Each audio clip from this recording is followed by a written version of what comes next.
Okay, বন্ধুসকল, welcome to my channel TK ASSAMESE. So বন্ধুসকল, ভিডিওটোত কথা পাতিম SSC CHSL যিটো হায়াৰ সেকেন্ডাৰী লেভেলৰ কেৱল 10+2 মানে হায়াৰ সেকেন্ডাৰী পাস কৰিলে দিব পাৰি আৰু এই যিটো SSC পৰীক্ষা CHSL হেইটো আপোনালোকৰ এতিয়া অফিচিয়েল নোটিফিকেশন আহি পাইছে। কেইদিনমান আগত মই ভিডিও বনাইছিলো যে অফিচিয়েল নোটিফিকেশন আহিব, কিন্তু এতিয়া আহি পাইছে আৰু অনলাইনো স্টাৰ্ট হৈছে।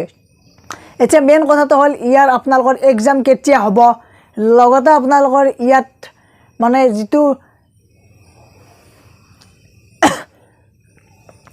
ইয়াৰ সিলেকশন প্ৰসেস কেনেকুৱা, লগতে আপোনালোকৰ সিলেবাছত কি থাকিব অকমান ডিটেইলছত আপোনালোকক ক'বলৈ চেষ্টা কৰিম। ভিডিওটো হেগলৈকে চাই কিবা, কাৰণ 2020 চনৰ SSCৰ কিবা কিবি চেঞ্জ হৈছে, সেই গোটেইখিনি আপোনালোকক কম।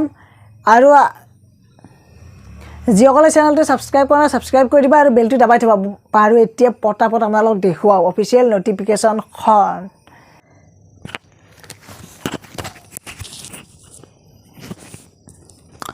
ওকে বন্ধুসকল, এইখনেই হৈছে অফিচিয়েল এডভাৰটাইজমেণ্ট আৰু এইখন হৈছে SSCৰ যিখন অফিচিয়েল ৱেবছাইট আছে তাৰ পৰা ডাউনলোড কৰা। আৰু ইয়াত আপোনালোকৰ ইম্পৰ্টেণ্ট কিছুমান ডেট দিয়া আছে। সো প্ৰথম ডেট কেইটাই চাই লওঁ যে অনলাইন এপ্লিকেশ্যন আপোনালোকৰ 6/11/2020 পৰা 15/12/2020 এক মাহৰ বেছি টাইম দিছে।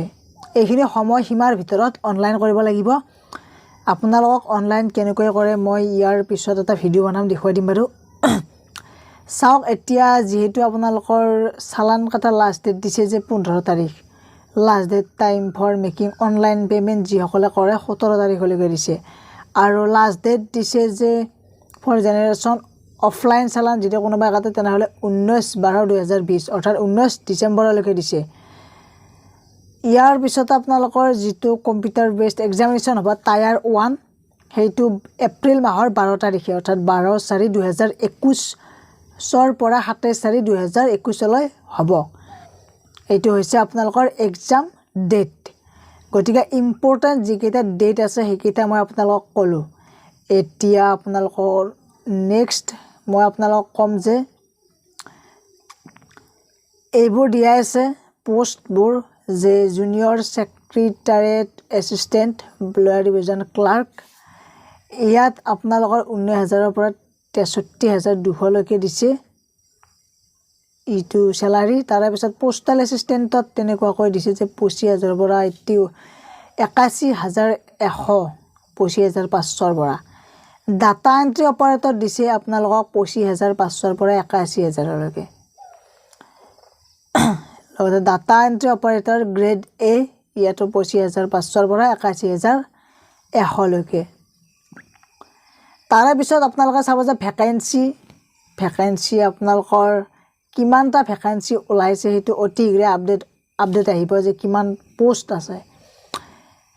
ৰিজাৰ্ভেশ্যন কাক দিয়ে, ইয়াত দিয়া আছে SC ST OBC PWD category. আপোনালোকে চাব যে বয়সৰ সময়সীমা 18 বছৰৰ পৰা 27 বছৰৰ ভিতৰত হ'ব লাগিব, কিন্তু ৰিলেক্সেশ্যন দিয়ে যেনে SC ST 5 বছৰ, OBC 3 বছৰ, PWD 10 বছৰ, PWD OBC 13 বছৰ, PWD SC বা ST হ'লে 15 বছৰ, এক্স ছাৰ্ভিচমেন হেনে 3 বছৰ।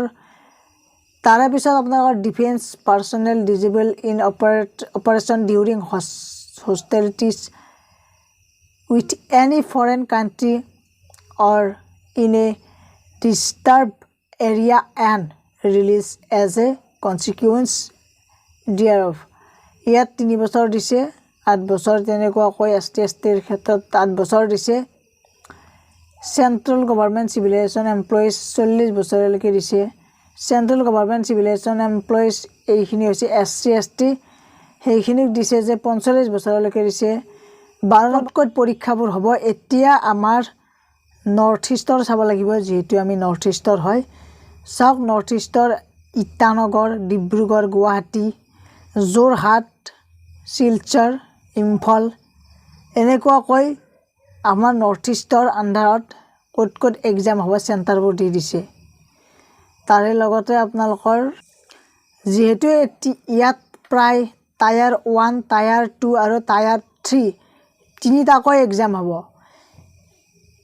ইয়াত আপোনালোকৰ টায়াৰ 1ত যেটো কম্পিউটাৰ বেসড হ'ব ইয়াত আপোনালোকৰ যে ক'ত কিমান মাৰ্কস থাকিব নম্বৰ থাকিব যে ইংলিছত আপোনালোকৰ ইয়াত দিছে যে 25টা কৈ থাকিব আপোনালোকৰ নম্বৰ থাকিব 50 তেনেকুৱাকৈ 200 নম্বৰ থাকিব ইংলিছত 25 জেনাৰেল ইন্টেলিজেন্স 25টা আহিব কোয়ান্টিটিভ এপ্টিটিউডত 25টা জেনাৰেল এৱাৰনেছত 25টা এনেকুৱাকৈ আপোনালোকৰ 2 নম্বৰ কৈ থাকিব এটাত কোৱেশ্চনত আৰু 50 কৈ 200 মাৰ্কস থাকিব 200 নম্বৰ থাকিব টায়াৰ 1ত ইয়াৰে পিছত আপোনালোকৰ টায়াৰ 1 পাস কৰাৰ পিছত টায়াৰ 2 হ'ব ইয়াত কিন্তু নিগেটিভ মাৰ্ক থাকিব 0.50 আপোনালোকৰ নিগেটিভ মাৰ্ক অৰ্থাৎ 4 ভাগৰ 1 অংশ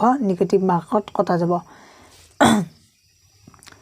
তাৰে পিছতে আপোনালোকৰ টায়াৰ 1ৰ কথাটো কলো যে টায়াৰ 1ৰ জেনাৰেল ইংলিছত কি আহে সেইখিনি স্ক্ৰিনশ্বট লৈ ল'ব পাৰে জেনাৰেল ইংলিছ আৰু জেনাৰেল ইন্টেলিজেন্স টায়াৰ 1ৰ ক্ষেত্ৰত এইখিনি স্ক্ৰিনশ্বট লৈ ল'ব পাৰে তাৰে পিছতে কোয়ান্টিটিভ এপ্টিটিউড এইখিনিও আপোনালোকে স্ক্ৰিনশ্বট লৈ ল'ব পাৰে যে numbers system fundamental arithmetical operation algebra geometry mensuration trigonometry statistical charts so এইখিনি হৈছে আপোনালোকৰ কোয়ান্টিটিভ এপ্টিটিউড ইয়াৰ আন্ডাৰত কি আছে চাই ল'ব পাৰে টপিকবোৰ গতিকে আপোনালোকে স্ক্ৰিনশ্বট লৈ ল'ব এইখিনি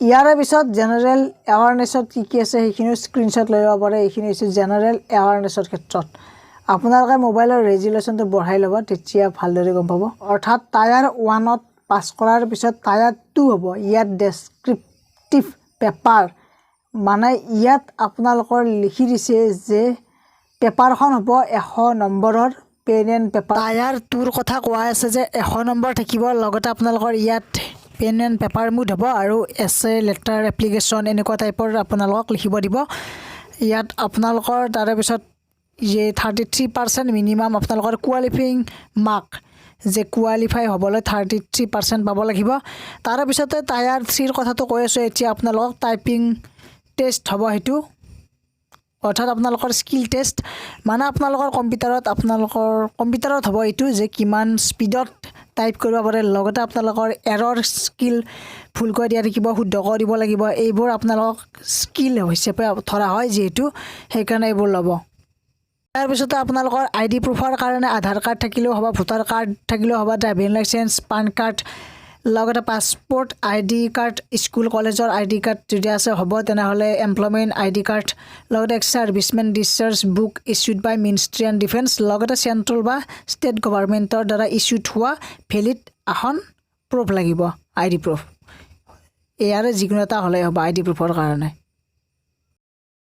আপোনালোকৰ মেট্ৰিকৰ ডকুমেন্টছ লাগিব আপোনালোকৰ যিখিনি এডমিট কাৰ্ড বা সাৰ্টিফিকেট লগতে হায়াৰ সেকেন্ডাৰী খিনিও লাগিব লগতে আপোনালোকৰ এমপ্লয়মেন্ট এক্সচেঞ্জ লাগিব লগতে কাষ্ট সাৰ্টিফিকেট থাকিলে কাষ্টখন লাগিব এনেকুৱাকৈ লগতে ফটো সিগনেচাৰ আপলোড কৰিব লাগিব এইটো হৈছে আপোনালোকৰ যিখিনি ডকুমেন্ট আৰু এইখিনি